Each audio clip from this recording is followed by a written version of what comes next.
चलो, good morning सगळ्यांना. आपण आर्थिक नियोजन हा टॉपिक सुरू केलेला आहे. आर्थिक नियोजनाबद्दलच्या बेसिक गोष्टी काल बघितल्या, की एक्झॅक्टली डेफिनिशन काय, आर्थिक नियोजन याच्यावर एक आयडिया आली का? याच्या अगोदर आपण पंचवार्षिक योजना टॉपिक तेवढंच बघायचो, पण ॲक्चुअली तो आर्थिक नियोजनाचा एक भाग आहे.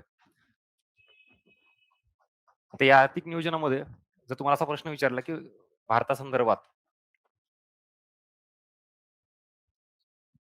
पंचवार्षिक योजनेला स्वातंत्र्यापूर्वीच सुरुवात झाली होती किंवा प्रयत्न झाला होता? Statement correct or wrong?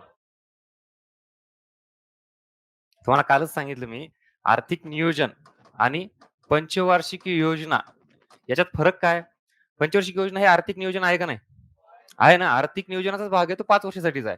मग याच्यात तुम्हाला मी आत्ता जो प्रश्न विचारला, तो स्वातंत्र्यापूर्वी जो काही प्रयत्न झाला होता, तो आर्थिक नियोजनाचा प्रयत्न झाला होता. तो पंचवार्षिक योजनेचा होता का? म्हणजे 5 वर्षाचा तयार करा असं नाही.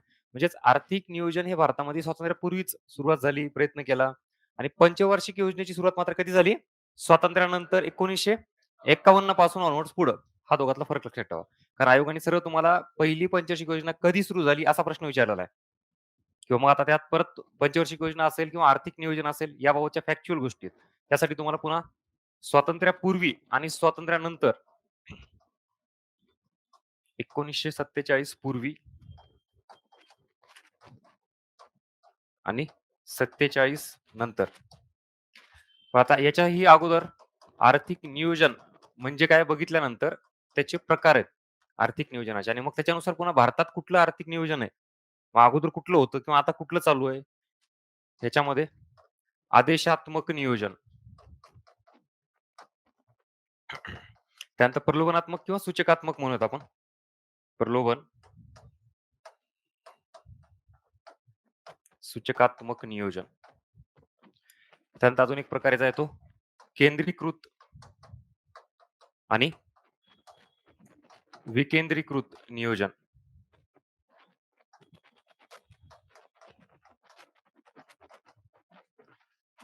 काय प्रकार आहे आदेशात्मक म्हणजे पहिलं? बरोबर. म्हणजे काय आर्थिक नियोजन आपण काल बघितलं ना, तर ते आदेशात्मक नियोजन सरळ-सरळ सरकार डिसाईड करणार, की कुठल्या वस्तू सेवा निर्माण करायच्यात, कुठल्या उद्योगांना चालना द्यायची, कुठं गुंतवणूक करायची. म्हणजे व्हॉटएव्हर जे आपलं टार्गेट आहे, दारिद्र्य, बेरोजगारी किंवा रोजगार निर्मिती करून पायाभूत सुविधा निर्माण करून रोजगार निर्मिती करणे, व्हॉटएव्हर जे काही असेल ना, त्याच्याबाबत सरकार आदेश देतं. अशा नियोजनाला काय म्हणायचं? आदेशात्मक नियोजन. प्रलोभनात्मक किंवा सूचकात्मक नियोजन म्हणजेच आता इथं सरकार आदेश देत नाही. त्याला आपण प्रलोभन म्हणतो किंवा सूचना देणं म्हणतो. एखाद्या ठराविक सेक्टरमध्ये सरकारने काहीतरी सूट देणं, जेणेकरून खाजगी क्षेत्र काय करेल, तिथं इन्व्हेस्टमेंट करेल ना. म्हणजे सरकारला पाहिजे त्या गोष्टी, जे उद्दिष्ट, हेतू सरकारचे आहेत, ते सरकार साध्य करतं. पण आदेश देऊन साध्य करत नाही तर काय करेल? सूचना देऊन किंवा प्रलोभन देऊन इनडायरेक्टली ते खाजगी क्षेत्राला तिकडं गुंतवणूक करायला प्रोत्साहन करेल. त्याला म्हणायचं प्रलोभनात्मक किंवा सूचकात्मक नियोजन. केंद्रीकृत आणि विकेंद्रीकृत नियोजन काय?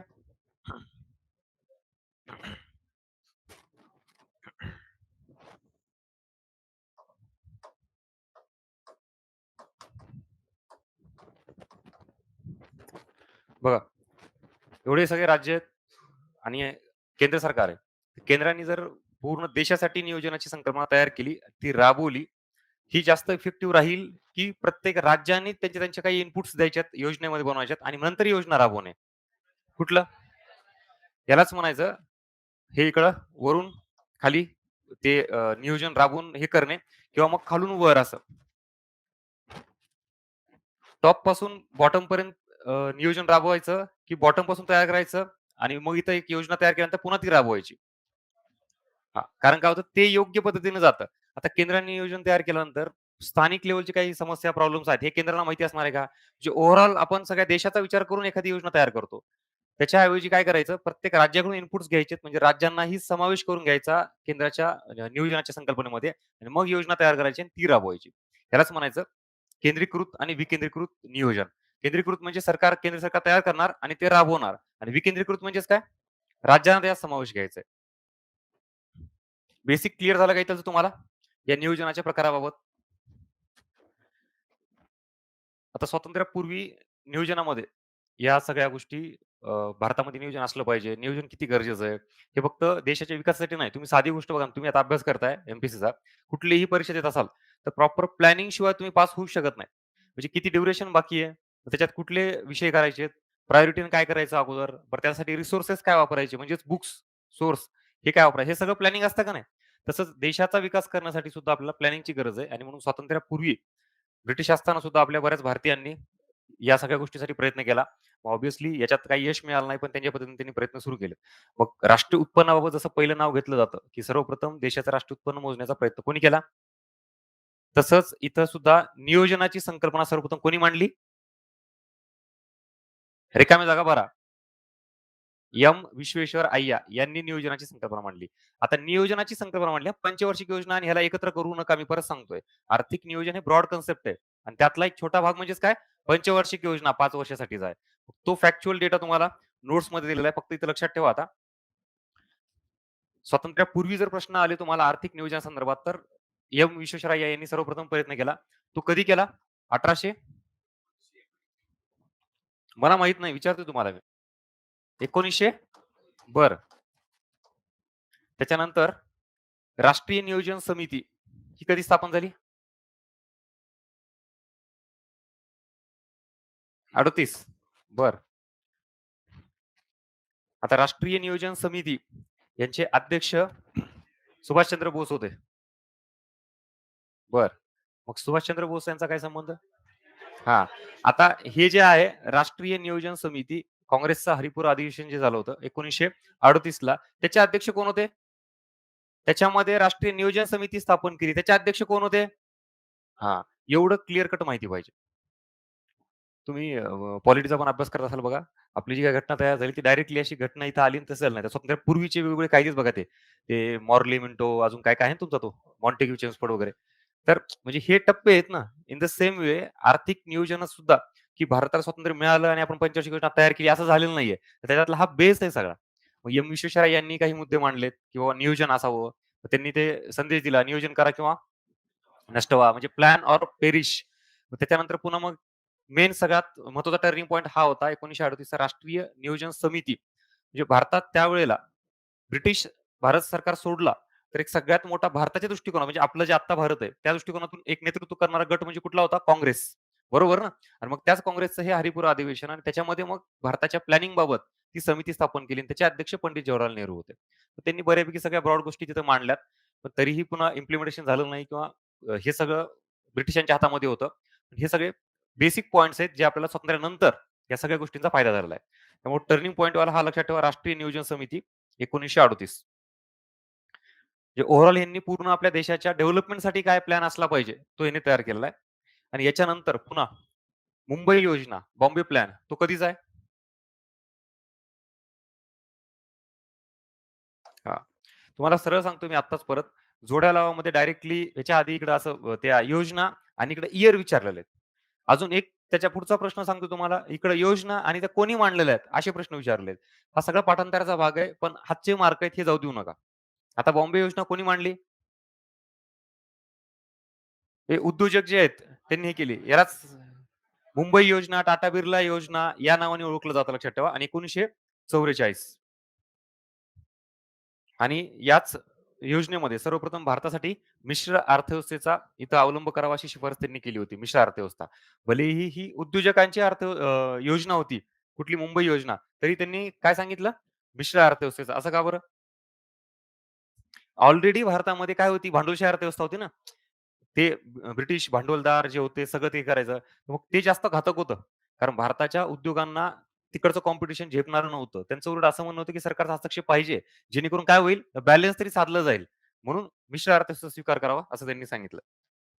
पुन्हा 44 ला अजून एक योजना आहे. एक म्हणजे आता मुंबई योजना बघितली आणि दुसरी कुठली? गांधी योजना. मग ती कोणी मांडली? कोणी? नक्की? बरं. आता गांधी योजनेमध्ये त्याचं नावच ते म्हणलं ती कशाच्या आधारावर होती किंवा त्याच्यामध्ये काय मुद्दे होते? खेड्याकडे चला किंवा खेड्यांचा विकास, लघु उद्योग, कुटीर उद्योग यांचा विकास झाला पाहिजे. यासाठी त्यांनी तिथं ते मुद्दे मांडलेले आहेत प्लॅनिंगचे. विशेषतः एम-एस-एम-ई सेक्टर. कारण जे काही आपलं केंद्रीकरण झालं होतं ना भारताचं, ते सगळं शहरी भागात झालं होतं. जे अर्बन एरिया, मोठ्या इंडस्ट्रीज या गोष्टी आहेत.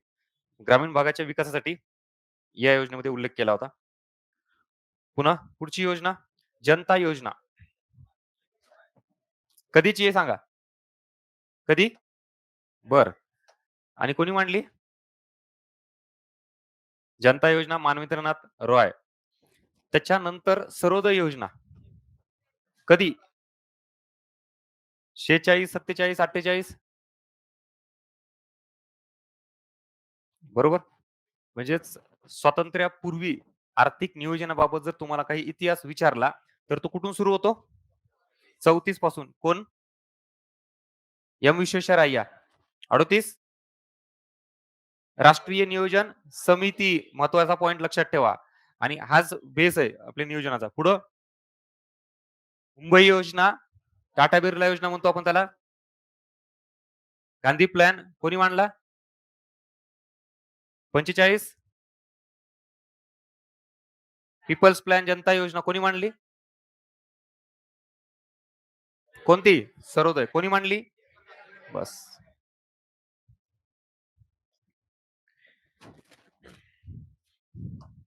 आणि आता फायनली भारताला स्वातंत्र्य मिळालं.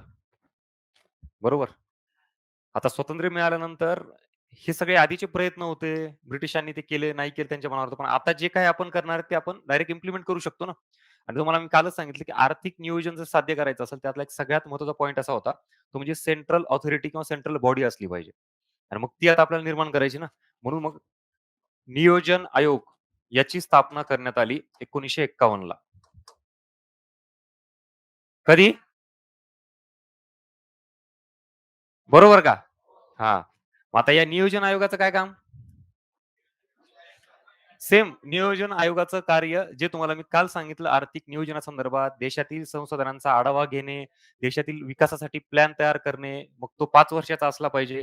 मग त्या 5 वर्षात प्रायोरिटी काय ठरवायची, तुमचे गोल्स, टार्गेट्स, त्याच्यानंतर जीडीपी ग्रोथ रेट, व्हॉटएव्हर या सगळ्या गोष्टीच्या पंचवार्षिक योजनेसंदर्भात होत्या. त्या कोण करायचं? नियोजन आयोग. मग याच्यात अजून एक संस्था आहे, ती म्हणजेच राष्ट्रीय विकास परिषद, एनडीसी, नॅशनल डेव्हलपमेंट काउन्सिल. हिची स्थापना 1900 बरं. आता ह्याचं काय कार्य, ह्याचा काय रोल आहे? बघा आता, इथं जे होतं ना, याचे अध्यक्ष किंवा याचे सदस्य मॅक्सिमम याचा रोल कोणाचा होता? केंद्राचा रोल होता याच्यामध्ये. म्हणजे जर तुम्ही पंचवार्षिक योजना तयार करताय, तुम्ही इम्प्लिमेंट करताय, हे सगळं डिसाईड कोण करतं? केंद्र सरकारच. राज्यांना पण समावेश करून घेतलं का? मग याच्यासाठी पुन्हा काय स्थापना केली? राष्ट्रीय विकास परिषद. आता याच्या सदस्यामध्ये कोण आहेत? राज्याचे मुख्यमंत्री. म्हणजे तुम्ही आता जे काही प्लॅन तयार केलाय नियोजन आयोगाने, तो कोणाकडे येणार आहे? ह्याच्याकडे येणार आहे आणि मग ऑब्व्हियसली याच्यामध्ये राज्य सरकारांचे सगळे प्रतिनिधित्व करणारे असणार आहेत. मग त्यात इनपुट्स असतील, चेंज असतील, ॲडिशन, डिलिशन जे काही असेल प्रकार. मग याला यांनी तयार केलेली पंचवार्षिक योजनेला मान्यता याचं काम कोणाचं होतं? एनडीसीचं होतं. अशा पद्धतीनं आता मात्र आपली जी काही आर्थिक नियोजनाची सगळी लेव्हल होती, पातळी होती, ती आता खालीपर्यंत पोहोचली. अगोदर इथं काय होतं फक्त? केंद्र सरकार. आता दोघांचा फरक कळाला का? म्हणजे इतके दिवस तुम्ही फक्त वाचत होता, पाठ करत होता. मग नियोजन आयोगाचं काम काय आणि राष्ट्रीय विकास परिषदेचं काम काय? आणि तुम्ही बघा. आता नियोजन आयोगाचे पदसिद्ध अध्यक्ष कोण असतात? आणि याचे दोघांचेही पंतप्रधान असतात. याच्यामध्ये राज्यांचा कोणाचा काही सदस्यांचा भाग असतो का? ते कशात असतो?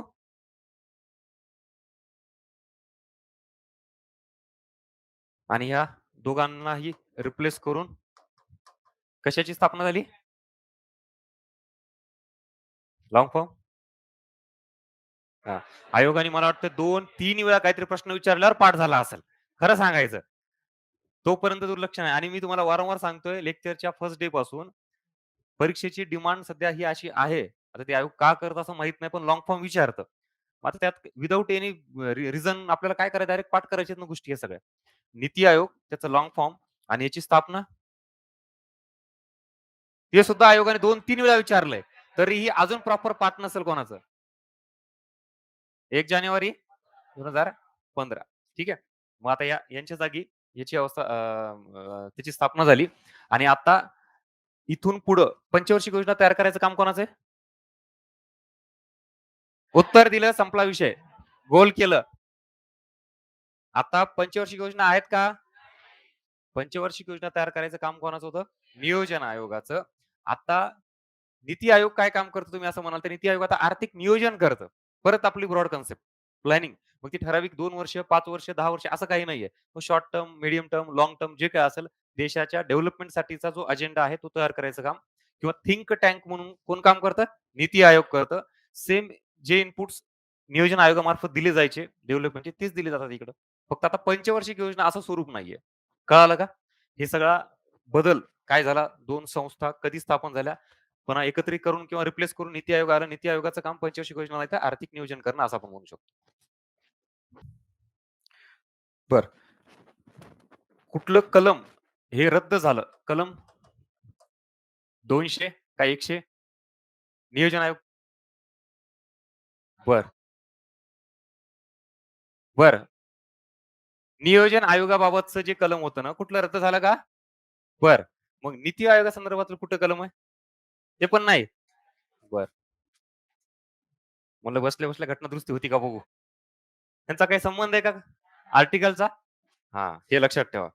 पण इथं आता निवांत होते म्हणून उत्तर दिलं कदाचित. परीक्षेत जर प्रश्न आला, मग ते प्रेशर एका तासाचं असतं त्यात लक्षात येत नाही आणि जे ओळखीचं आर्टिकल वाटतं का, हे असू शकतं असं म्हणतो आणि ते निवडून येतो बाहेर. त्यामुळे लक्षात ठेवा, तुम्हाला पॉलिटीमध्ये ते constitutional body, non constitutional body आहेत ना, मग तेवढे तरी ॲट निवडता आले पाहिजे तुम्हाला, की हे घटनात्मक आहे की नाही.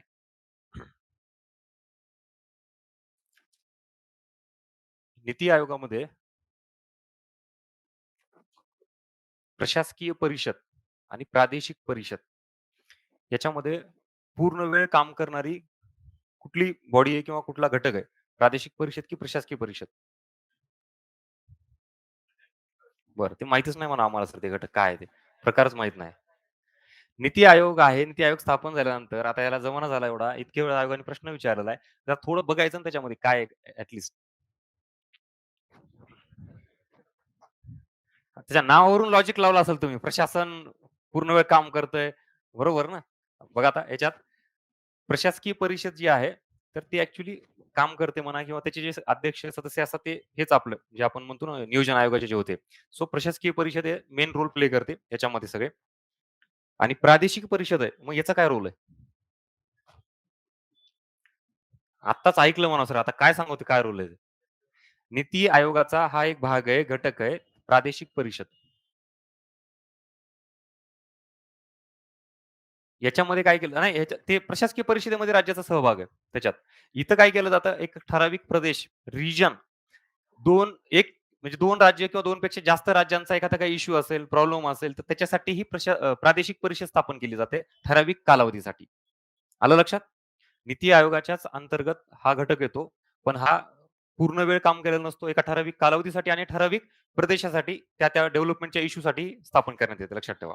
आणि याचे सुद्धा अध्यक्ष हे हे करतील किंवा जे पंतप्रधान असते म्हणजे नीती आयोगाचे अध्यक्षपदी तर पंतप्रधान असतात ना, एक तर ते असतील किंवा त्यांनी नामनिर्देशित केलेला एखादा व्यक्ती असतं आणि वेळोवेळी गरजेनुसार पंतप्रधान या प्रादेशिक परिषदेची स्थापना करतात. त्याला आपण रिजनल काउन्सिल असं म्हणतो.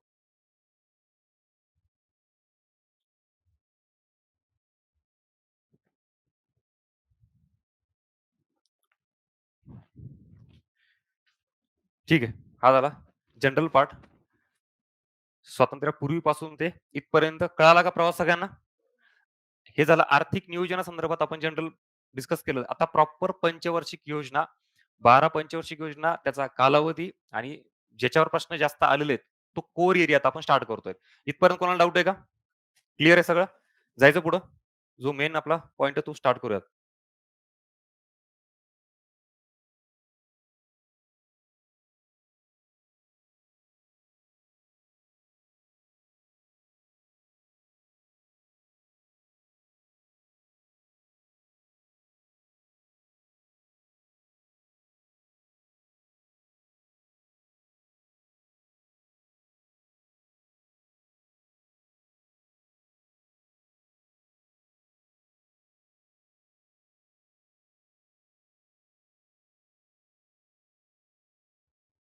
परत लक्ष द्या आता. पंचवार्षिक योजना अख्खा टॉपिक याच डायग्रामवर डिपेंड आहे. बाकी नंतर फक्त त्यातले काय-काय फॅक्ट्स आहेत हे डिस्कस करायचे आहेत आपल्याला. So listen careful. मी परत हेच रिपीट करणार नाही, आत्ताच सांगतोय. स्टार्ट टू एंड तुम्हाला समोर काही नसताना सुद्धा पंचवार्षिक योजना याचा कालावधी सांगता येईल किंवा एखादी घटना ही कुठल्या पंचवार्षिक योजनेत घडलेली हे सांगता येईल, हे सगळं ऐकल्यानंतर. आयोगाने मागे एक प्रश्न विचारला होता बघा ते खूप वर्षापूर्वीचा काहीतरी, की "आणि बुद्ध हसला." म्हणजे हे जे अणुचाचणी ही कुठल्या पंचवार्षिक योजनेत घडलेली? म्हणजे असं कुठलाही जो काही भाग आहे ना, ती पंचवार्षिक योजनेत कुठल्या घडली ह्याच्या आधी तुम्हाला जे पंचवार्षिक योजना जर काही करणं गरजेचं असेल, तर तो कालावधी. कालावधी झाला की बाकी सगळ्या गोष्टी ऑटोमॅटिक सुटतात तुमच्या. लक्ष द्या आता. हा पूर्ण 12 पंचवार्षिक योजनेचा इथं कालावधी मी मेन्शन केलेला आहे. एक-एक स्टार्ट करूयात आपण. पहिली पंचवार्षिक योजना 1951 ते 56. दुसरी 56 ते 61 आणि तिसरी 61 ते 66 अशा 5 पंचवार्षिक योजना सॉरी 5-5 वर्षाच्या 3 पंचवार्षिक योजना सलग लक्षात ठेवायच्या. 51 ते 56, 56 ते 61 आणि 61 ते 66. आता 3 पंचवार्षिक योजना झाल्यानंतर लगेच पुन्हा चौथी पंचवार्षिक योजना कंटिन्यू झालेली नाहीये. कारण मध्ये गॅप पडलेला आहे. मग तो 66 ते 69 गॅप. याच्या मागचं कारण कुठला आहे? घटक काय रिस्पॉन्सिबल? तर 2 युद्ध. कुठले 2 युद्ध?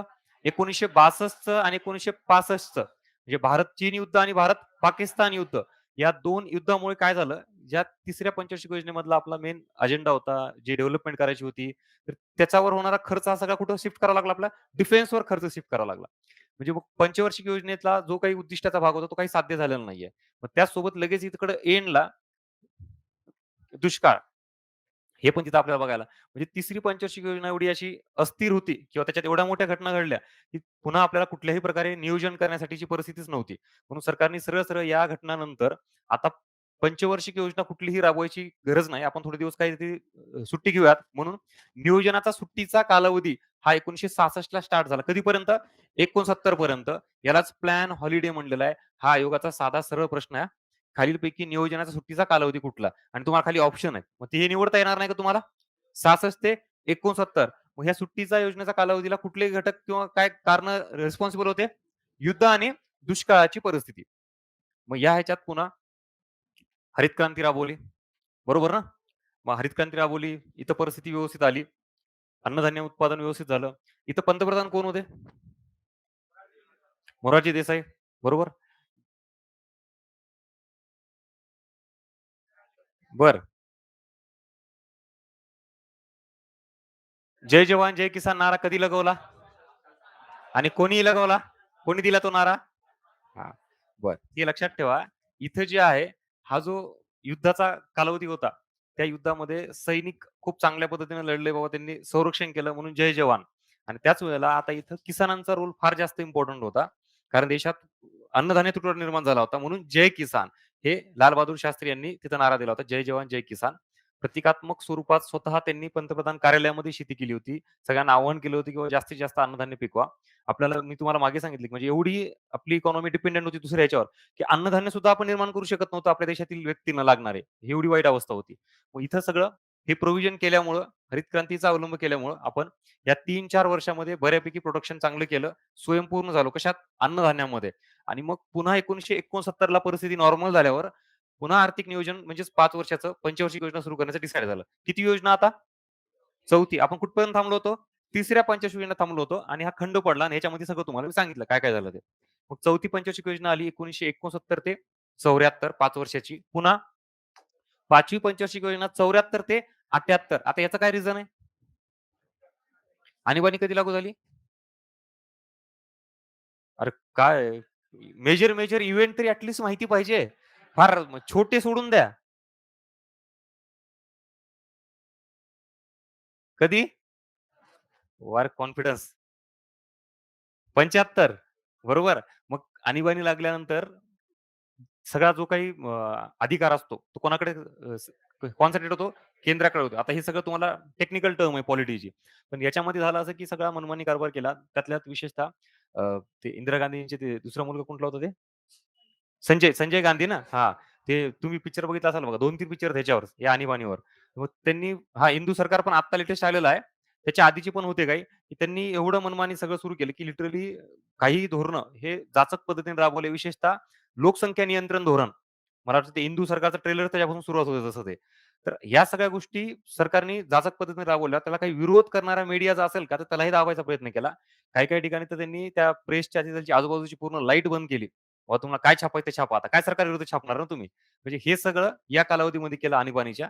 याचा नकारात्मक परिणाम होणारच होता आणि तो झाला. फायनली काँग्रेस सरकार पडलं म्हणजे इंदिरा गांधी सरकार पडलं. या सगळ्या ह्याच्यामुळं निगेटिव्हिटीमुळं आणि दुसरं सरकार आलं. कुठलं? जनता सरकार. कधी? 78 ला. म्हणजे 74 ते 79 अशी आपली 5वी पंचवार्षिक योजना होती. पण ती 78 लाच का थांबली? कारण तिथं सरकार पडलं आणि कुठलं सरकार आलं? जनता सरकार आलं. आता भारतामध्ये जनरली काय पाहायला मिळतं बघा आपल्याला, जर एखादं समजा सरकार अगोदर असेल आणि त्यांनी काहीतरी इनिशिएटिव्हज घेतले होते आणि ते सरकार पडलं, दुसरं सरकार आलं. दुसरं सरकार पहिल्यांदा आल्यानंतर काही गोष्टी करायच्या असेल, तर आधी पहिल्या सरकारच्या काही गोष्टी ते बंद करतं. किंवा नव्याने आपलं नाव देऊन काहीतरी हे करतं. तसंच सेम इथं 5वी पंचवार्षिक योजना चालू होती. मग जनता सरकारने इथं काय केलं, की ती पंचवार्षिक योजना थांबवली आणि स्वतःची कुठली योजना सुरू केली? सरकती योजना सुरू केली, ही इथलची. आणि म्हणून मग 5वी पंचवार्षिक योजना 79 च्या ऐवजी 78 ला क्लोज झाली. मग यांनी 78 ला सरकार आलं. आता हे ऑब्व्हियसली इथं आलेलं सरकार म्हणजेच हे कुठला स्ट्राँग त्याला पर्याय नव्हता. जसं त्यावेळेला म्हणजे आत्ताची परिस्थिती अशी, की भाजप हे एकच मेजर स्ट्राँग पक्ष आहे. तसं त्यावेळेला काँग्रेस एकच होता ना. बाकीचे छोटे-छोटे घटक होते ते तिघं-चौघं जण एकत्र आले आणि मग हे सरकार स्थापन केलं. म्हणजे एकाच्या ह्याच्यावर नव्हतं. त्यातही मग इथं पंतप्रधान कोण झाले? बरं, इथं पंतप्रधान झाल्यानंतर दुसरेही जे गट होते त्यांनाही पंतप्रधानाची इच्छा होती ना, पण ते होऊ शकत नव्हते. मग याच सगळ्या गोष्टीमध्ये काँग्रेसनी पुन्हा बाहेरून ते प्रयत्न चालूच ठेवले होते. की कोण बाहेर येते का? पाठिंबा काढतंय का? जी सुप्त इच्छा असणारे पंतप्रधान होण्याचे, मग तू बाहेर ये, आम्ही तुला पंतप्रधान करतो. मग हे 2 वर्ष चाललं या ह्याचं आणि पुन्हा 80 ला हे सरकार पडलं. ऑब्व्हियसली पुन्हा काँग्रेस सरकार येणार. म्हणून या जनता सरकारची जी सरकती योजना होती, तिचा कालावधी किती राहिला फक्त 2च वर्षे. किती? 78 ते 80 आणि मग 80 ला पुन्हा काँग्रेस सरकार आलं. आता काँग्रेस सरकार आल्यावर आधी त्यानं काय बंद केले? आणि पुन्हा काय सुरू केली? पंचवार्षिक योजना. आता कळालं म्हणजेच जर नीट प्रवास बघितला, पहिल्या 3 पंचवार्षिक योजना सलग झाल्या. त्याच्यानंतर जो खंड पडला, त्याला मात्र कुठलं पॉलिटिकल हे नव्हतं. त्याला काय होतं? हे रिझन होते आणि म्हणून खंड पडला 66 ते 69 हा आपल्या योजनेचा पहिला खंड होता. त्याच्यानंतर पुन्हा पंचवार्षिक योजना सुरू झाली 1969 ते 74. त्याच्यानंतर 5वी 74 ते 78. पण ह्याच्यात एक महत्त्वाची घटना घडली ती म्हणजे कुठली? आणीबाणी आणि याच्यामुळे सगळी अस्थिरता निर्माण झाली. म्हणून 78 ला परत काँग्रेस सरकार पडलं. जनता सरकार आलं. त्यांनी पंचवार्षिक योजना थांबवली आणि स्वतःची सरकती योजना राबवली. 78 ते 80 पुन्हा ते सरकार पडल्यामुळे ती योजना तेवढ्याच कालावधीपुरती राहिली. म्हणून ह्याला आपण म्हणतो दुसरा खंड पंचवार्षिक योजनेचा. त्याच्यानंतर पुन्हा 80 ला पुढची पंचवार्षिक योजना सुरू केली. कितवी? 6वी पंचवार्षिक योजना 80 ते 85. त्यानंतर 7वी 85 ते 90 आणि मग इथपर्यंत आल्यानंतर पुन्हा अजून खंड पडला. आता याला मात्र राजकीय पार्श्वभूमी पण आहे आणि आर्थिक अस्थिरता. जे आपण अख्खा एल टॉपिक बघितला का? तो इथं. म्हणजे हा कितवा खंड झाला आता? तिसरा खंड झाला. तो कुठल्या कालावधीमध्ये? 90 ते 92 आणि याच्यानंतर मग ते रिफॉर्म्स वगैरे लागू केल्यावर पुढे सुरू झाली 8वी पंचवार्षिक योजना 92 ते 97, 9वी 97 ते 2002 त्याच्यानंतर 2002 ते 7, 7 ते 12 आणि शेवटची 12 ते 17 अशा 12 पंचवार्षिक योजना झालेल्या आहेत. याच्यामध्ये फक्त तुम्हाला जे 3 खंड पडलेत त्याच्यानुसार तिथं थोडंफार बॅकग्राऊंड माहिती पाहिजे, त्याचा कालावधी माहिती पाहिजे आणि ओव्हरऑल पूर्ण 12 पंचवार्षिक योजना याच्यामध्ये कुठली पंचवार्षिक योजना विचारली तुम्हाला डायरेक्टली 6वी तर त्याचा ड्युरेशन सांगता आला पाहिजे किंवा 4थी ड्युरेशन सांगता आला पाहिजे. हे आता एवढं पटकन नोट डाउन करून घ्या समजून घेऊन आणि मग तुम्हाला प्रश्न विचारतो. चला. इथपर्यंत कळालं सगळ्यांना?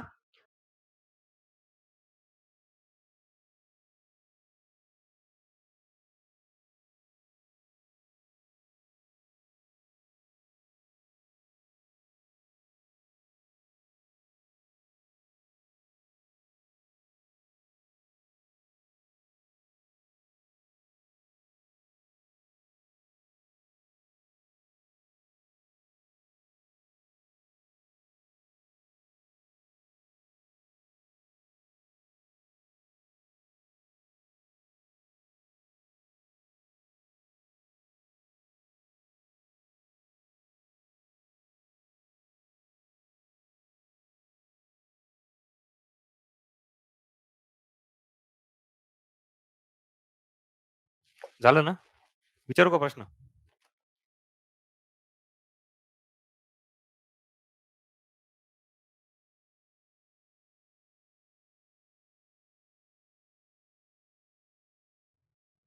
बघा, पहिला फोकस ह्याच्यात आता इकडे बघा. एक पंचवार्षिक योजना करण्याच्या अगोदर आधी ब्रॉडली फक्त कालावधी हा पाठ होतोय का सांगा मला? तुम्हाला आता डायरेक्टली असं विचारलं मी, 6व्या पंचवार्षिक योजनेचा कालावधी सांगा. नक्की. बरं. त्याच्यानंतर 8व्या पंचवार्षिक योजनेचा? बरं. कुठल्या पंचवार्षिक योजनेनंतर एल-पी-जी रिफॉर्म स्वीकारण्यात आले? 8व्या की 9व्या? बरं. मी तुम्हाला काय म्हटलं? पहिल्या 3 पंचवार्षिक योजना डायरेक्ट तोंडपाठ करायच्या. 1951 ते 56, 56 ते 61 आणि 61 ते 66. 3 पंचवार्षिक योजना झाल्या की पहिला खंड पडला. त्याचा कालावधी किती? 66 ते 69. त्याचं पण रिझन तुम्हाला सांगितलं. मग याच्यानंतर पुन्हा किती पंचवार्षिक योजना? 4थी. तिचा कालावधी 69 ते 74. आणि त्याच्यानंतर किती पंचवार्षिक योजना? 5वी. ती किती? 74 78. म्हणजे 5वी पंचवार्षिक योजनाच 5 वर्षाची नव्हती. ती किती वर्षाची होती? 4 वर्षाची होती. हे लक्षात ठेवायचं. आता लक्षात राहील का कालावधी? 5वी पंचवार्षिक योजना म्हणलं आणीबाणी आणि 74 ते 78 चा कालावधी 79 नाही. त्याचं रिझन तुम्हाला सांगितलं. म्हणजेच दुसरा खंड जो पडला तो कितव्या पंचवार्षिक योजनेनंतर किंवा 5व्या पंचवार्षिक योजना दरम्यानी म्हणूयात आपण. कारण 1 वर्ष बाकी होतं तेव्हा पडला. आणि तो खंड किती कालावधीसाठी होता? 2 वर्षासाठी. 78 ते 80. त्याच कालावधीला किंवा त्या ह्याला काय म्हटलं जातं? सरकती योजना. आणि पहिल्या कालावधीला काय म्हटलं जातं? प्लॅन हॉलिडे योजनेचा सुट्टीचा कालावधी. त्याच्यानंतर तिसरा माहिती आपल्याला किती पडला खंड तो? 90 ते 92. या सगळ्या गोष्टी जर एकदा व्यवस्थित पाठ झाल्या, कुठलीही पंचवार्षिक योजना विचारली, तुम्हाला सांगता आलं पाहिजे. 5वी पंचवार्षिक योजना लक्षात ठेवायची. त्याच्या आजूबाजूला बरोबर 4थी लक्षात राहते 69 ते 74. आणि 6वी आणि 7वी सोपी आहे. कारण 80 ते 85 आणि 85 ते 90. 6वी किती? 80 ते 85. 7वी 85 ते 90 झाल्या. म्हणजे 5 झाली, 6वी झाली, 7वी झाली आणि 8वी पंचवार्षिक योजनेचा संबंध हा तुम्ही कशाशी जोडायचा? एल-पी-जी रिफॉर्म्स कधी झाले? 91 ला. 8वी पंचवार्षिक योजना कधी राबवली? 92 ला. म्हणजेच आफ्टर एल-पी-जी रिफॉर्म्स. आता लक्षात आलं का? म्हणजे कुठलीही गोष्ट पाठ नका करू. हे बॅकग्राऊंड त्याच्यामुळेच तुम्हाला सांगितलेलं आहे मी. 1991 ला नवीन आर्थिक धोरण स्वीकारलं आणि लगेच 92 पासून आपल्याला 8व्या पंचवार्षिक योजनेचा कालावधी पाहायला मिळतो. म्हणून 8वी पंचवार्षिक योजना ही बऱ्यापैकी सक्सेसफुल झालेली दिसते. कारण ह्या सगळ्या एल-पी-जी रिफॉर्म्सचे पॉझिटिव्ह परिणाम हे आपल्याला 8व्या पंचवार्षिक योजनेत पाहायला मिळतात. आणि नंतर मग खंड पुढचा कुठं पडला? हां, बरोबर आहे. पुन्हा काय आहे का? हां, मग सलग पुन्हा पुढच्या पंचवार्षिक योजना. आता कालावधी तरी पाठ झाला का? रँडमली कुठलाही विचारायचा सांगता येईल का? बरं.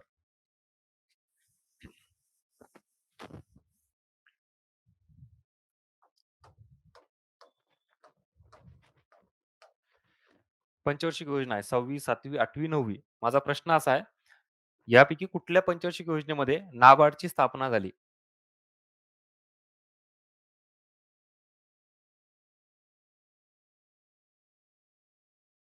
बरं, नाबार्डची स्थापना झाली कधी?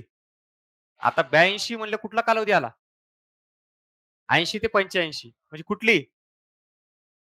कळालं का आता? बरं. सेम ऑप्शन तुम्हाला एस-बी-आयची स्थापना कधी झाली? 55 ला. कुठली पंचवार्षिक योजना आहे?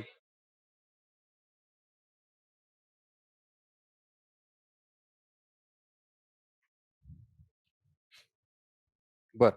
आता याच्यातलं ना, हा फक्त कालावधी झाला.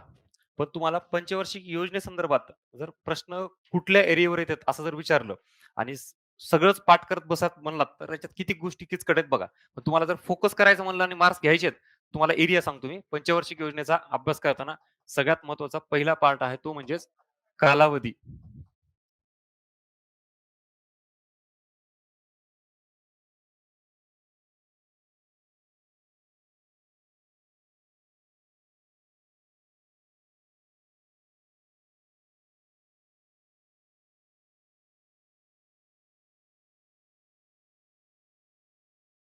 बघा आता, इकडे लक्ष द्या आणि नंतर लिहून घ्या. आता तुम्हाला मी मागे सांगितलं असेल बघा, इकॉनॉमिक्स बाबत कन्सेप्टला काही प्रॉब्लेम येत नाही. पण फॅक्ट्सला सगळ्यांचा तुमचा एकच प्रश्न असतो, की सर याचा अभ्यास कसा करायचा? मी तुम्हाला काय सांगितलं, की एवढे फॅक्ट्स आहेत, की ते सगळेच केले पाहिजे असा अजिबात अट्टाच नाही. पण प्रायोरिटी त्याच्यात पण ठरवायची, की अगोदर ज्या गोष्टी सोप्या आहेत, करू शकतो ते हातात घ्या ना. जसं की फॉर एक्झाम्पल हा एक पॉइंट आहे, आर्थिक वाढीचा दर. आता तुम्ही जर बघितलात तर ना, याच्यात तुम्हाला ते वाचून दाखवतो मी, की आर्थिक वाढीचा दर त्याच्यात पॉइंट वाईज कसं आहे. पहिल्या पंचवार्षिक योजनेमध्ये आर्थिक वाढीचा दर ह्याच्यात पण लक्ष्य दर आणि साध्य दर म्हणजे जीडीपी ग्रोथ रेट आहे. त्या पंचवार्षिक योजनेमध्ये आपल्याला किती जीडीपी ग्रोथ रेट करायचा याच्याबाबतचं हे टार्गेट ठेवलेलं आहे आणि तो किती साध्य झाला हे सांगितलेलं आहे. मग त्याच्यात पहिल्या पंचवार्षिक योजनेमध्ये 2.1, 2.1 हे लक्ष्य दर अचीव्ह किती झाला? 3.6 त्यानंतर 4.5, 4.1 म्हणजे असं पॉइंटमध्ये सगळं आणि 12 पंचवार्षिक योजना. त्यामुळे हे इथं तुम्ही जसं पाठ केलं तसंच येईल, काय होईल हे सांगता येत नाही. त्याच्यामुळे ह्याला लास्ट प्रायोरिटी ठेवा. आता एक्झॅक्टली जर पाठ करायचा आणि प्रश्न यायचा म्हटलं तर तुम्हाला इकडं कालावधी जो शुअर आहे आणि हा बेस आहे. अख्खा कालावधी पाठ झाला की बरेच प्रश्न सुटतात. त्याच्यानंतर अध्यक्ष, त्या वेळेसचे पंतप्रधान, मुख्य भर हे सुद्धा तुम्हाला व्यवस्थित लक्षात ठेवता येतात आणि त्याच्यावरून प्रश्न आलेले आहेत, सांगता येतात उत्तर. आता साधा प्रश्न सांगतो तुम्हाला. पहिल्या पंचवार्षिक योजनेचा मुख्य भर कशावर होता? कृषीवर. नुकतंच स्वातंत्र्य मिळालं होतं. तुम्हाला मी सांगितलं आपली परिस्थिती काय होती? या एल-पी-जीच्या रिफॉर्म्सच्या स्टार्टलाही सांगितलं. ब्रिटिशांनी आर्थिक शोषण केलं होतं आणि कितीतरी गोष्टी आपल्याला सगळीकडून आयात कराव्या लागायच्या आणि त्यातल्यात विशेषतः बाकी काही नंतर करूयात. पण पहिलं आधी अन्नधान्य तर निर्माण केलं पाहिजे ना आपण. म्हणजे लोकं इथं जगले तर बाकी गोष्टी डेव्हलपमेंट होतील. म्हणून पहिल्यांदाच पंचवार्षिक योजनेमध्ये मुख्य भर कशावर दिला होता? कृषीवर दिला होता, जेणे की आपल्याला बेसिक गरज पूर्ण होईल. त्याच्यानंतर पुन्हा दुसऱ्या पंचवार्षिक योजनेमध्ये आपण आलोय. मुख्य भर काय होता? कृषी व उद्योग नाही. हां, उद्योग बरोबर. त्यात पण पहिल्या पंचवार्षिक योजनेमध्ये ॲग्रीकल्चरवर झाल्यानंतर पुन्हा असं लक्षात आलं, की तिथं रोजगार निर्मिती करणं जास्त गरजेचं आहे आणि रोजगार निर्मितीला चालना ही इंडस्ट्री सेक्टरमुळे मिळते, गुंतवणुकीमुळे मिळते. म्हणून दुसऱ्या पंचवार्षिक योजनेमध्ये टार्गेट काय केलं? इंडस्ट्री सेक्टर टार्गेट केलं. आता तुम्हाला मी मागे प्रश्न विचारला असेल कदाचित. आता तुम्हाला परत डबल प्रश्न विचारतो. दुसऱ्या पंचवार्षिक योजनेमध्ये मुख्य भर हा कुठल्या कुठल्या क्षेत्रावर होता? उद्योग. आणि दुसऱ्या पंचवार्षिक योजनेमध्ये सर्वाधिक खर्च हा सुद्धा कशावर होता? उद्योग क्षेत्रावर. हां. हा फरक लक्षात ठेवा. मी तुम्हाला प्रत्येक गोष्टीचे चार्ट दिलेले आहेत. नोट्स बघितल्या का कोणी माझ्या? पंचवार्षिक योजना एवढ्या रेडीमेड दिल्यात तुम्हाला. ते चार्ट दिलेत बरोबर ना? म्हणजे मुख्य भर कशावर दिला त्याचा चार्ट दिलाय. सर्वाधिक खर्च किंवा अजून प्रतिमान कुठले त्याचा दिलेला चार्ट. तो हा सुद्धा याचा सुद्धा चार्ट दिला तुम्हाला मी. प्रत्येक गोष्ट रेडीमेड कंपाईल करून प्रॉपर दिलेली आहे. मी तुम्हाला ती कशा पद्धतीने करायची हे सांगतोय. आपल्याला आत्तापर्यंत फक्त डोक्यात एकच असतं, की दुसरी पंचवार्षिक योजना म्हणजे उद्योग. मुख्य भर जरी उद्योग क्षेत्रावर असेल ना, तर सर्वाधिक खर्च हा उद्योगावर नव्हता. तो कशावर होता? वाहतूक व दळणवळण होता. आता तुम्हाला फक्त सॉर्टिंग करायची ना. आयोगाने फिरून जरी प्रश्न विचारला तुम्हाला सांगता आलं पाहिजे. त्यामुळं मुख्य भर आणि सर्वाधिक खर्च याच्यात गफलत करू नका. आणि ह्याचे सुद्धा सगळे फॅक्ट्स तुम्हाला दिलेले आहेत. आता प्रतिमान. प्रतिमान तर मला वाटतं काहीतरी 8च योजनेपर्यंत फक्त तुम्हाला दिले. ते पाठ करायचंय. त्यात तुम्हाला परत राज्यसेवा, मुख्य परीक्षा किंवा थोडंफार एस-टी-आर जर दिलात ना, तर त्या प्रतिमानाचा काहीतरी भाग माहिती पाहिजे तुम्हाला आणि डिटेलमध्ये पाठ झाला पाहिजे. इथं तुम्हाला काही अपेक्षा नाहीये. फक्त एखादी पंचवार्षिक योजना आणि त्याचं प्रतिमान काय मोर दॅन सफिशियंट. जोड्या लावामध्ये प्रश्न आलेले आहेत. मग इथं प्रतिमान ते सुद्धा तुम्हाला सगळे दिलेले आहेत. पहिल्या पंचवार्षिक योजनेचं प्रतिमान, दुसऱ्या आता अशी सगळी ही लिंक तोंडपाठ पाहिजे. Without any confusion. नाहीतर कन्फ्युजन झाल्यावर मग याला अर्थच नाही ना काही या फॅक्ट्सला. घोषवाक्य किंवा नाव हे दिलेलं असतं. पहिल्याच पंचवार्षिक योजनेला पुनरुत्थान योजना म्हणतो आपण ते किंवा 11व्या आणि 12व्या पंचवार्षिक योजनेवर सलग प्रश्न आहेत. सलग. कोणी बघितले का? ते त्याचे नावं नाही का आपण ते म्हणतो विकास करणे, अधिक वेगवान विकास करणे, सर्वसमावेशक, शाश्वत विकास करणे. हे तुम्हाला 11व्या आणि 12व्या पंचवार्षिक योजनेत विचारले. फार अवघड प्रश्न होता का? म्हणजे बघा डिसाईड करा. मी तुम्हाला हे आयोगाने विचारलेल्या प्रश्नांची एरिया काढून देतो तुमच्या समोर, की पंचवार्षिक योजनेवर असे प्रश्न आलेले आहेत. विथ पी-वाय-क्यूचा रेफरन्स देऊन सांगतोय. उद्योग आणि प्रकल्प. ह्याच्यावरही प्रश्न विचारलाय मागं. परत रिपीट करतो. आता उद्योग आणि प्रकल्प स्थापनेबाबत दुसरी पंचवार्षिक योजना बरोबर ना? दुसऱ्या पंचवार्षिक योजनेमध्ये कुठले उद्योग सुरू झाले? भिलाई, दुर्गापूर आणि रूरकेला. ठीक आहे. त्याचसोबत अजून एक कुठला होता? बोकारो. कुठल्या? बरं, तुमच्या म्हणण्याप्रमाणे चौथ्या पंचवार्षिक योजनेमध्ये. हां, चौथ्यामध्ये. बरं आणि त्याच्यानंतर अजून उद्योग पोलाद प्रकल्प जे आहेत ह्याच्यामध्ये सलेम आणि विशाखापट्टणम ते चौथ्यामध्ये की 5व्यामध्ये? किती? हां, हे तुम्हाला मी विचारून तिथपर्यंत आणलंय. मला अजून आठवतंय तुम्हाला आणि अजून त्या आपल्या दुसऱ्या बॅचला ह्याला हे एरिया फोकस करू देतो. कारण का तुमचे आत्तापर्यंत जे बघितलं ना मी, फक्त दुसरी पंचवार्षिक योजना आणि ते 3 प्रकल्प तोंडपाठ आणि आयोगाने तो बोकारो विचारला आहे. म्हणून तुम्ही तिथपर्यंत पोहोचले आणि इथपर्यंत आले. बोकारो आणि चौथी पंचवार्षिक योजना हे बी तोंडपाठ झालंय. त्याच्यानंतर मला सांगा तुमच्यापैकी किती जणांना माहिती होतं, की ते सलेम आणि विशाखापट्टणम पोलाद प्रकल्प ते आहेत आणि ते पुढच्या कुठल्यातरी पंचवार्षिक योजनेत. मग हे कधी करणार आपण? जेव्हा आयोगाने प्रश्न विचारला, मग ते पण आणणार आपल्या अभ्यासामध्ये. ह्याच्यासाठी तुम्हाला 2-3 वर्षांची किंमत मोजावी लागते. सांगायचा उद्देश हाच आहे. पंचवार्षिक योजना तेच, फॅक्ट्स तेच आहेत, सगळे. पण आपण थांबतो ना, तिथून आयोग सुरू होतो. मी नेहमी सांगत असतो, तुम्ही आता एक पल पुढे जायचं आणि अभ्यास करताना जरा थोडं कंपॅरिझन पद्धतीने करा. म्हणजे मी एक पंचवार्षिक योजना घेतली आणि तीच तोंडपाठ केली, मग दुसरीकडे गेलो असं नका करू. एक ब्रॉडली बघा, की उद्योग क्षेत्र पकडलं ना तुम्ही, बघा दुसऱ्या पंचवार्षिक योजनेमध्ये 3 प्रकल्प, चौथ्यामध्ये 2 प्रकल्प आणि पुन्हा किती येते? 6वी. तुमचे उद्योग पोलाद प्रकल्प क्लिअर झाले का नाही सांगा? आता याच्यावर प्रश्न आला, ते कधी, कोणत्या पंचवार्षिक योजनेमध्ये, याच्या पलीकडे काय असणार आहे? हातचा मार्क आहे ना हे तुमचा.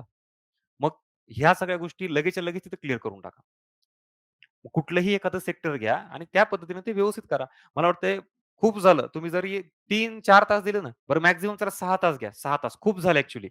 6 तासात अख्ख्या 12च्या 12 पंचवार्षिक योजना तुमच्या व्यवस्थित होतात, व्यवस्थित. नंतर फक्त त्याला रिव्हिजन द्यायचं आणि सुरुवातीला ह्या गोष्टी पाठ होत नाहीत. पण ते जे फरक आहे ना, डिफरन्स आहे ना, तो तरी ॲटलीस्ट इथं करून घ्या. एकदा काय करायच्यात, पहिल्या पंचवार्षिक योजनेपासून शेवटच्या पर्यंत एक राउंड करा. पहिला राउंड.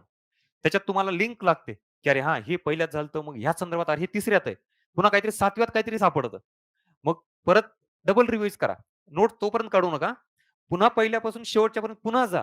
पुन्हा अजून प्रॉपर लिंक लागते. मी जसं सांगितलं ना तुम्हाला, की 6व्या 7व्या पर्यंत तुम्ही जर बघितलात ना, तिथं खूप जास्त एज्युकेशन म्हणा किंवा वुमन एम्पॉवरमेंट म्हणा किंवा म्हणजे मानव विकास ही संकल्पना खूप जास्त फोकस नव्हती. 7व्या-8व्या पासून मानव विकासाला जास्त महत्त्व देण्यात आलेलं आहे. मग हे तुम्हाला कळायला लागतं किंवा इथून असा टर्न झालेला आहे. तुम्ही पंचवार्षिक योजना बघा आणि तुम्ही योजनांची जी भीती होती ना तुम्हाला, तर त्या योजना म्हणजे काय मला सांगा? Government scheme. सरकारचं जे धोरण आहे, जे उद्दिष्ट ध्येय आहे, ते गाठण्यासाठी सरकारने इम्प्लिमेंटेशनला योजना सुरू केल्यात. 4थ्या आणि 5व्या पंचवार्षिक योजनेच्या नंतर तुम्हाला खूप जास्त योजना दिसतील. त्याच्या आधी योजना आहेत का? बरं योजनेमध्ये पण एरिया बघा आता. एकदम स्टार्टिंगला काही पंचवार्षिक योजनेमध्ये सुरुवातीला आपण मूलभूत गरजच त्याच्यावर फोकस केलाय. अन्न. त्याच्यानंतर जास्तीत जास्त काय केलं? रोजगार निर्मिती आणि याच्या अंतर्गत कशावर भर दिलाय आपण? पहिल्यांदा बऱ्यापैकी हेच एरिया फोकस आहेत का नाही? बरोबर का? सुरुवातीलाच कुठं फार मोठ्या प्रमाणात आपण एज्युकेशन, स्किल हे असं केलंय का? आता बघा, एक-एक पंचवार्षिक योजना पुढे सरकलात ना, तुम्हाला चेंज जाणवलं मी जे सांगतोय ते. नंतर काय केलं सरकारने, की याच्या सोबत-सोबत आता आपलं हे बऱ्यापैकी झालं. मान्य आहे. आता आयात करायची गरज आहे का? आपण सेल्फ सफिशियंट झालो. मग रोजगार निर्मितीवर बऱ्यापैकी फोकस दिला. कारण इंडस्ट्री सेक्टर, त्या विकास वित्तीय संस्था आठवतात का? त्यातले पोलाद प्रकल्प वगैरे हे बऱ्यापैकी झालं. इन्फ्रास्ट्रक्चरवर फोकस केलं. दारिद्र्य निर्मूलन बऱ्यापैकी होत चाललंय. आता आपण कशावर फोकस केला पाहिजे? शिक्षण. कारण ह्या गोष्टी ह्याच्याशिवाय होऊ शकत नाहीत. कारण तुम्हाला रोजगार जर चांगला मिळवायचा असेल तर काय गरजेचं आहे? शिक्षण गरजेचं आहे. पुन्हा आपण शिक्षणावर फोकस केलं. पुन्हा असं लक्षात आलं, की बरेच देशातील लोकं असे आहेत, की आता त्यांचं शिक्षण वगैरे झालेलं नाहीये. तर त्यांना आपण परत शिक्षणाला बसवू शकतात का? म्हणून तुम्ही याच कॅटेगरीमध्ये पुन्हा काय ॲड केलं? स्किल ही योजना तुम्हाला पंचवार्षिक योजनेमध्ये पाहायला मिळते बघा. हां, ट्रायसेम नाव तरी ऐकलं का नाही? हां, लाँग फॉर्म तुम्हाला माहीत नसेल याची 100% खात्री आहे मला. पण मी तुम्हाला काय सांगतोय, हा जो पूर्ण एरिया बॅकग्राऊंडचा भाग आहे ना, ही केल्यावर तुम्हाला योजनाही अवघड वाटणार नाही. मग ती योजना तिथंच का सुरू झाली ह्याचाही डाऊट येणार नाही. ते लगेच कळेल. गव्हर्नमेंटनी एज्युकेशन नंतर लक्षात आलं, की आपल्याला स्किल डेव्हलपमेंट सुद्धा केलं पाहिजे, कौशल्य. जेणेकरून बाबा यांना समजा एज्युकेशन नाहीये, तर स्किल दिलं हे काहीतरी काम करते. मग त्याच्यासाठी प्रयत्न केला. काय याचा लॉंग फॉर्म?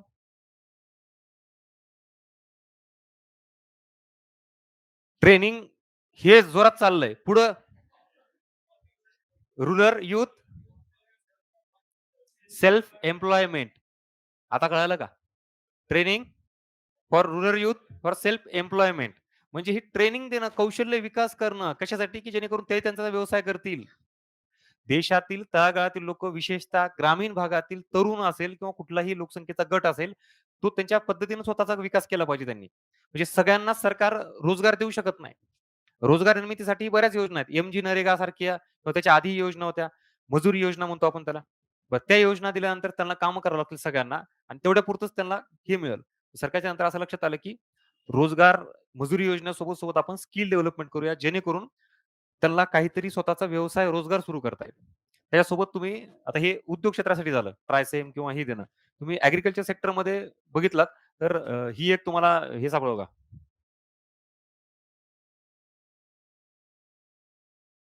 दशलक्ष विहीर योजना ऐकलंय का? बरं, मग आता याचा काय संबंध परत याच्याशी? जे छोटे शेतकरी आहेत, सीमांत शेतकरी, मला सांगा ते स्वतः फार मोठ्या प्रमाणात इन्व्हेस्टमेंट करू शकतील का? अशा काही सुधारणा जेणेकरून त्यांचा विकास होईल, रोजगार निर्मिती होईल, करू शकत नाहीत ना. दशलक्ष विहीर योजना अंतर्गत मग सरकार त्यांना विहीर तयार करून देईल, खोदून देईल किंवा आम्ही विहीर तयार केली, आता तू आणि तुझी शेती बघ, त्याच्यात पीक घे, जास्तीत जास्त उत्पन्न कमव आणि रोजगार निर्मिती पण होईल आणि त्याची उत्पन्न पातळी वाढेल, दारिद्र्य दूर होईल. असा सगळा जो विकासाचा प्रकार आहे, ते ह्या सगळ्या वेगवेगळ्या योजनेमध्ये पाहायला मिळेल. कळतंय का मी काय सांगतोय ते? मग दशलक्ष विहीर योजना असेल, एम-जी नरेगा असेल किंवा ट्रायसेम असेल किंवा अजून ती development of women and child DWCRA योजना, बरोबर का?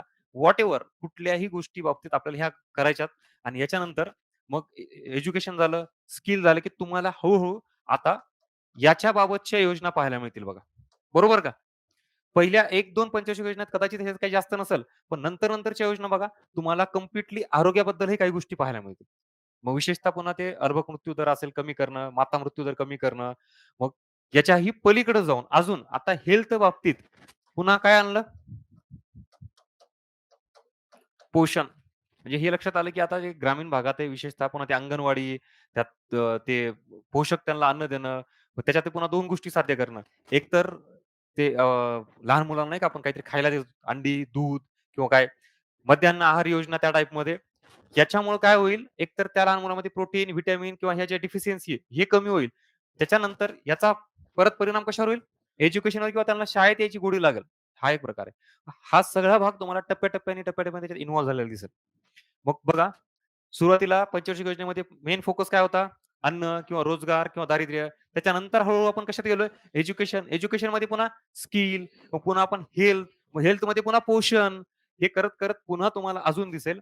मग विशेषतः महिलांसाठी काही डेव्हलपमेंटच्या गोष्टी, पुन्हा काही मुलांसाठी डेव्हलपमेंटच्या गोष्टी, पुन्हा वृद्धांसाठी काही गोष्टी आलेल्या आहेत. असा सगळा डेव्हलपमेंटचा एक एरिया आपण टप्प्याटप्प्याने पुढे नेलेला आहे. सुरुवातीलाच या सगळ्या गोष्टी करणं शक्य नव्हतं आणि हाच सगळा भाग म्हणजेच पंचवार्षिक योजना. आता जर तुम्ही वाचत बसलात पंचवार्षिक योजना आधीच्या ह्याच्यामध्ये आणि आता इथून पुढे घरी गेल्यानंतर एकदा वाचा. हा जो अप्रोच मी तुम्हाला दिलाय ना, या अप्रोचनी बघा कितीतरी गोष्टी सोप्या वाटायला लागतील आणि जो पंचवार्षिक योजनेचा भाग मोठा असा दिसायचा ना, भला मोठा 12 पंचवार्षिक योजना आणि जी भीती आहे ती आता निघून जाईल. कळालं का हे सगळं? हे वाटलं तर मेन्शन करा तिथं ह्याच्यामध्ये. चला, हे लिहा. हे सगळ्यात महत्वाचं आहे. हे मेन्शन करा अगोदर.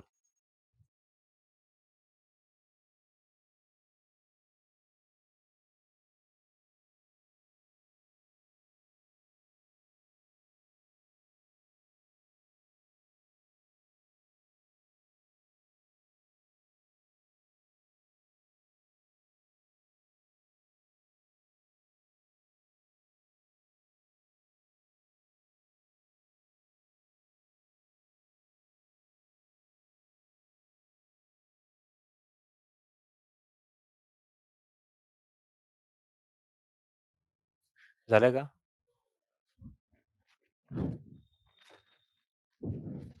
बाकी काही लिहून घ्यायचंय का अजून? हे रफमध्ये तिथं मेन्शन करायचं तर बघा तुम्हाला.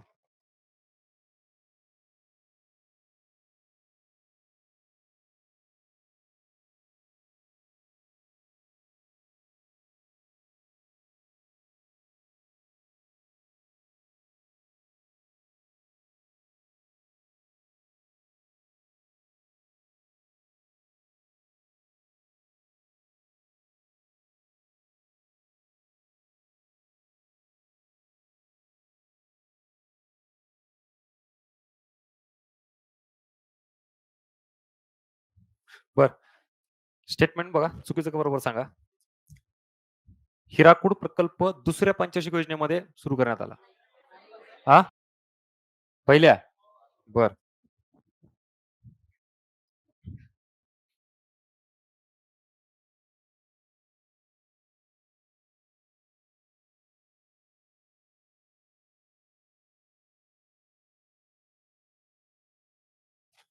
बघा, हे जे पॉइंट आहेत इथलचे, हे सर्वाधिक मुख्य भर हे झालं प्रतिमान. आता हे प्रतिमान म्हणजेच काय? एक आपण जे काही प्लॅन तयार करतोय ना 5 वर्षाचा, तर त्याचं एक मॉडेल आहे, की त्याच्यात आपण 5 वर्षासाठी जे इन्व्हेस्टमेंट करतोय किंवा सर्वाधिक खर्च करतोय, तो कुठल्या क्षेत्रावर केला पाहिजे, त्याबाबतचा प्लॅन म्हणजेच ते प्रतिमान. मग ते आपण कुठल्या एखाद्या तज्ञाकडून उचललेलं असतं किंवा ते कोणी तयार केलेलं असतं. त्याच्या विचारावर आधारित असतं. त्यांनी मांडलेली थिअरीज त्याच्यावर आधारित असतं. तर मग त्याला आपण ते नाव दिलेलं आहे. क्लिअर? मॉडेल आणि प्रतिमान. घोषवाक्यच झालं, उद्योग प्रकल्प सांगितले तुम्हाला. योजनाबाबत एक आयडिया आली का तुम्हाला आता? ठीक आहे, की ती योजना कशामुळे सुरू झाली आणि ती कुठल्या पंचवार्षिक योजनेमध्ये. आता जो सगळा आढावा सांगितला तुम्हाला वेगवेगळ्या क्षेत्राचा, त्याच्यानुसार तुम्ही ते फक्त बघा आणि एक हे करा प्रयत्न करा, इंटरलिंक लावायचा प्रयत्न करा. तुम्हाला क्लिअर होऊन जाईल. इतर घडामोडीमध्ये मग आता ह्या सगळ्या गोष्टी राजकीय वगैरे असू शकतात कुठले जसं तुम्हाला सांगितलं इंदिरा गांधींची हत्या असेल, राजीव गांधींची हत्या असेल किंवा अजून कुठल्या काही घडामोडी, अस्थिरता राजकीय किंवा आर्थिक व्हॉटएव्हर हा सगळा प्रकार त्यात येतो. कुठली एखादी संस्था जसं मी आता एस-बी-आयचं सांगितलं, नाबार्डचं सांगितलं किंवा अजून कुठली सी असेल, काही कुठलीही घडामोड जी इतर ह्याच्यामध्ये येईल त्याला जोडायचं आणि आर्थिक वाढीचा दर म्हणजेच जी ग्रोथ रेट. तू किती टार्गेट ठेवला होता आणि तो किती अचीव्ह झालेला आहे आणि फायनली मूल्यमापन. ती एखादी योजना असेल, ती यशस्वी झाली, अपयशी झाली. लक्षात येईल भारतात 12 पंचवार्षिक योजनेमध्ये अपयशी योजना ही कुठली आहे? तिसरी पंचवार्षिक योजना. त्याचं रिझन काय? मला सांगा जी पंचवार्षिक योजना आपण ज्या उद्देशाने सुरू केली होती, त्यात काही साध्य झालं नाही ना. मेजर सगळा खर्च तो डिफेन्सला गेला. 2 युद्ध झाली नॉट अ जोक. त्यात पुन्हा ती दुष्काळात भर. त्याच्यामुळं ती अपयशी योजना तिसरी.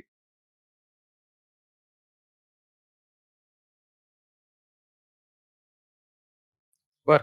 पुढचा पुढचा प्रश्न सिंद्री आणि नानगल खत कारखाना कुठली पंचवार्षिक योजना?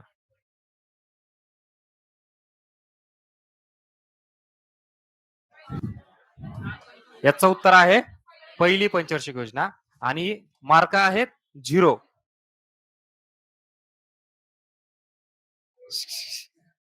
ऐकून घ्या, ऐकून घ्या. शांत आता. मी काय सांगतोय. प्रश्न विचारला, पर्याय दिले होते, तुम्ही उत्तर निवडलं. आता ह्याच्या पलीकडं ते कुठल्या पंचवार्षिक योजनेमध्ये बरं दोन्ही एकत्र विचारलं. हे आयोगाचं माझं कामच आहे ना. तुम्हाला बायफर्केशन करता आलं पाहिजे. मी तुम्हाला प्रश्न विचारताना ही एक मानसिकता विचारात घेतली. मी म्हणलं तुम्हाला प्रश्न, कन्सेप्ट, पर्याय याच्यावर तुम्ही काम करतो. याच्यासोबत तुमची मानसिकता जास्त मला माहिती आहे. सिंद्री खत कारखाना हे तोंडपाठ आहे अख्ख्या महाराष्ट्राला आणि कुठल्या ह्याच्यात? पहिल्या ह्याच्यात. पण दुसरा कुठला खत कारखाना विचारलाय? हे मात्र माहीत नाही.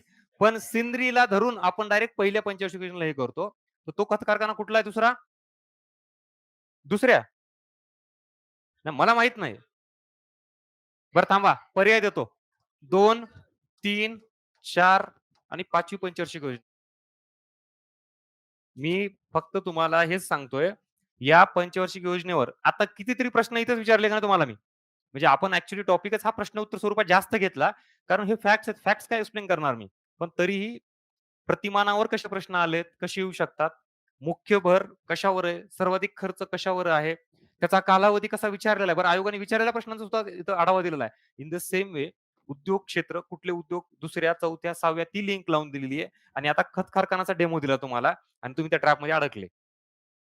ते पण इथं विचार करायला वेळ आहे म्हणून. तिथं विचार करायला वेळ नसतो. मग आता अभ्यास करताना मी परत सांगतो तुम्हाला 12च्या 12 पंचवार्षिक योजना हातचे मार्क आहेत. काहीही नाहीये. तिथंच फक्त एखादी पहिली पंचवार्षिक योजना की दुसऱ्यात काय झालं, तिसऱ्यात काय झालं आणि इंटरलिंक असेल तर ते लगेच क्लिअर करा. जसं आता खत कारखान्यामध्ये झालं किंवा उद्योग क्षेत्राबाबत झालेलं आहे. असं कन्फ्युजन घेऊन गेलात तर मग काय अर्थ ना? मग ओळखीचं सगळं वाटतंय. प्रश्न अवघड होते का काही? ओळखीचेच आहेत ना, पण सॉल्व्ह होत नाहीत. कराल का आता परफेक्शन? ऑनलाईन? या अशा कुठल्याच गोष्टींना तिथं बळी पडायचं नाही. माझ्या पण नाही आणि आयोगाच्या पण नाही. म्हणून मी 2 मिनिटाचे घेतले ना, हे विचार करून घेतले होते. तुमची बडबड चालू होती. मला ते शोधून हे करायचं होतं, की अशा कुठल्या गोष्टी आहेत, की ज्याबरोबर तुम्ही एकाच ह्याला धरून उत्तर देताय. विचार करा. ठीक आहे.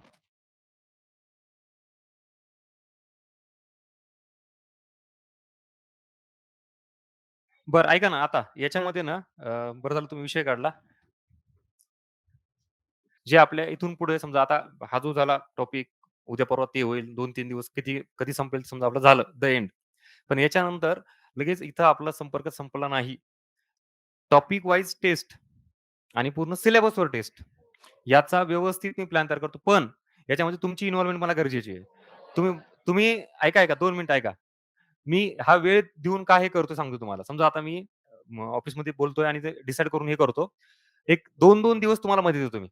समजा फॉर एक्झाम्पल बेरोजगारी टॉपिक आहे. मी आता सांगेल की त्याचा शेड्यूलच समजा फॉर एक्झाम्पल 20ला एक पेपर आहे उदाहरण, की दुसरा पेपर 22ला, तिसरा 23-24ला असं करत तो तुमची ती टॉपिक वाईज जी आहे टेस्ट ती पूर्ण होईल. तिला समजा एक 8 दिवस लागतील. म्हणजे 8 टेस्ट होतील फॉर एक्झाम्पल. ती झाली का पुन्हा लिटरली एक 4 ते 5 दिवस घ्या. जास्त घ्या आणि पुन्हा पूर्ण अख्खं इकॉनॉमिक्स. ठीक आहे. आणि त्याच्यावर एकच टेस्ट आणि ती आपली शेवटची असेल आणि तिथं तुमचा परफॉर्मन्स हा एकदम चांगला पाहिजे. कारण आपण घेताना सुद्धा मी तुम्हाला लिटरली रिव्हिजनची गरजच ठेवलेली नाही. म्हणजे प्रश्नांचं ॲप्लिकेशन, पी-वाय-क्यूचा प्रत्येक वेळी संदर्भ, मग आता राहिलं काय अजून ना? फक्त तुमचं कन्फ्युजन दूर करा आणि हा परफॉर्मन्स द्या. तुम्हाला गॅरंटेड सांगतो, येणारी 8 ऑक्टोबरची परीक्षा. तुम्हाला विचार पण तुम्ही करू शकणार नाहीत, एवढे इकॉनॉमिक्समध्ये मार्क्स घेऊ शकता. म्हणजे सिरियसली सांगा आणि हे परत तुमच्या नाही, नाही, अरे टाळ्या-बिळ्याच नाही बाबा. हे यासाठी हा जो वेळ आहे ना, हा आपण फार चांगला वापरलाय आणि स्टार्टिंग पासून आत्तापर्यंत जे ह्याच्यात तुम्ही होते प्रोसेसमध्ये शेवटापर्यंत आलोय आपण. कॉन्फिडन्स तर आलाय का नाही ॲट आता थोडंफार सेल्फ स्टडी ना अजून जास्त येईल. म्हणजे खूप काही अचीव्ह केलं म्हणण्यापेक्षा भीती गेली ही पण मोठी अचीव्हमेंट आहे. इकॉनॉमिक्स बाबत मार्क्स घेऊ शकतो म्हणून. एक 2-3 दिवस द्या मला. हे इकडचं आपलं झालं का, मी तो लगेच प्लॅन तयार करतो, तुम्हाला देतो. फक्त तुम्ही तयारीत राहा आणि त्याच्यामध्ये मात्र लो परफॉर्मन्स अजिबात नकोय मला. वेळ खूप आहे. आपला सिलेबस झालेला आहे. सेल्फ स्टडीला वेळ मिळतोय आणि आता झालं आपलं संपलं, की तुम्हाला पुन्हा ते दुसरा विषय सुरू होईल. पण इकॉनॉमिक्सला बाजूला ठेवू नका. ॲट लीस्ट 1-1.5 तास, 2 तास काय देता येईल तुम्हाला लगेच द्या आणि टॉपिकचा शेड्यूल दिल्यानंतर अभ्यास करूनच या. उगाच इथं आलो आणि टेस्ट दिली असं व्हायला नको. मग मी प्रत्येक ह्याचे मार्क्स तिथं बघतोय आणि जर तुम्ही पहिल्या 2-3 टेस्टला चांगला परफॉर्मन्स दिला, तर मग अजून त्याच्यात इन्व्हिटी करून मग मला एनर्जी येईल ते घ्यायला आणि हे करायला. मग तुम्ही उगाच दिलंय, आली टेस्ट दिली आणि मार्क्स कमी असं व्हायला नको. करू का शेड्यूल तयार मग? ठीक आहे. आता प्लॅन तयार झाला ना तुम्हाला कळालं ना काय ते? टॉपिक वाईज आणि प्लस पूर्ण कॉम्प्रिहेन्सिव्ह असेल इकॉनॉमिक्सची. येस. चलो. हां, हां. नंतरच. आता नाही. मी तेच म्हणतो. आता ॲक्चुअली मला पण एक 2-3 दिवस द्या ना. ते सगळा प्लॅन तयार करायला आणि पेपर द्यायला, टायपिंगला करायला. ठीक आहे. हे आता तुमचा जो 21 आहे ते द्या बरं का. त्याला डिस्टर्बन्स नकोय. कारण ते आता एकदम तोंडावर आलेलं आहे. तेव्हा तो तुमचा जो फ्लो आहे तो कंटिन्यू ठेवा 21 तारखेचा. हां. याच्यातला शेवटचा पॉइंट आणि मग वाटलं तर ब्रेक घ्यायचं ब्रेक घेऊ. पंचवार्षिक योजना कळाल्या का सगळ्या? याच्यात 11वी आणि 12वी पंचवार्षिक योजना तुम्हाला परीक्षेत विचारताना बघा, कुठलीही पंचवार्षिक योजना ठरवताना पुढील 5 वर्ष आपल्याला डेव्हलपमेंट करायची आहे. या दृष्टिकोनातून डिसाईड करण्यात आलेली आहे. सो ऑब्व्हियसली याच्यामध्ये काय असणार माहिती आहे का? मॅक्सिमम सगळे ध्येय, उद्दिष्ट असणार आहेत. मग कशा संदर्भात असणार आहेत ते? रोजगार निर्मिती, दारिद्र्य, एज्युकेशन, हेल्थ याबाबतच आहे ना. मग तुम्हाला प्रश्न म्हणजे माझं ऑब्झर्वेशन जे आहे ना, पी-वाय-क्यूच्या ह्याच्यानुसार याच्यामधले जे टार्गेट्स आहेत ना, ध्येय आहेत ना, ते जास्त विचारले, की 11व्या पंचवार्षिक योजनेमध्ये मग माता मृत्यू दर एवढा-एवढा कमी करायला डिसाईड केलेलं आहे किंवा 12व्या पंचवार्षिक योजनेमध्ये साक्षरता एवढी-एवढी वाढवायची आहे. अशा गोष्टी ज्या आहेत ना, याच्यावर फोकस करा. इथे सुद्धा तुम्हाला हातचे मार्क आहेत. 11व्या आणि 12व्या पंचवार्षिक योजनेमध्ये. कुठलीही पंचवार्षिक योजना करताना एक सेक्टर लक्षात ठेवा आणि त्या सेक्टरमध्ये काय-काय गोष्टी सरकारने केलेल्या आहेत आणि मोजकेच जे 2-4 तुम्हाला त्या पंचवार्षिक योजनेमध्ये सापडतील. कळालं? याच्यावर फोकस करा फक्त काय-काय टार्गेट्स ठेवलेले आहेत आणि ते आकडे. समजा एखाद्याचं उदाहरण आहे तिथं दिलं. 12व्या पंचवार्षिक योजनेमध्ये असं सांगितलं, की बाबा 2020 पर्यंत किंवा 2018 पर्यंत जो काही पुढचा ड्युरेशन दिला असेल, तिथपर्यंत आम्हाला माता मृत्यू दर एवढा-एवढा कमी करायचा आहे. मग तुम्हाला 2 प्रश्न तयार झाले. एक तर माता मृत्यू दर तो किती आणायचा आहे? समजा 200 होता तर तो 150 वर आणायचा असं सांगितलं एक्झाम्पल आणि तू असं सांगितलं, की 2020 पर्यंत आम्ही तो अचीव्ह करणार आहे. 2 प्रश्न क्लिअर झाले. तसंच अ, हे शिक्षणाबाबत असेल किंवा रोजगार निर्मितीमध्ये असेल बघा एक प्रश्न विचारला होता. कुठल्याही पंचवार्षिक योजनेमध्ये सरकारने टार्गेट दिलेलं असतं किंवा आम्ही एवढे-एवढे कोटी रोजगार निर्माण करू. आता ते झाले नाही झाले ते पुढचा भाग. आपल्याला काय करायचंय, की 11व्या पंचवार्षिक योजनेमध्ये सांगितलं, आम्ही 2 कोटी रोजगार निर्माण करू. तुम्ही तो आकडा लक्षात ठेवा. ते 11व्या पंचवार्षिक योजनेमध्ये 2 कोटी रोजगार निर्माण करणार आहे. कळतंय का? म्हणजे ही एवढी सगळी तुम्हाला काय म्हणतो ते दृष्टी देण्याचं काम एवढं सांगतोय, की परीक्षेतले प्रश्न हे असेच आहेत आणि तुम्ही पंचवार्षिक योजना करताना ह्या सगळ्या गोष्टी लक्षात ठेवा. ठीक आहे? चलो थांबायचं का मग? हा झाला पंचवार्षिक योजनेचा टॉपिक आणि आता ब्रेक नंतर लगेच पुढचा टॉपिक आपण ते सुरू करूयात. इथपर्यंत कोणाला डाऊट आहे का?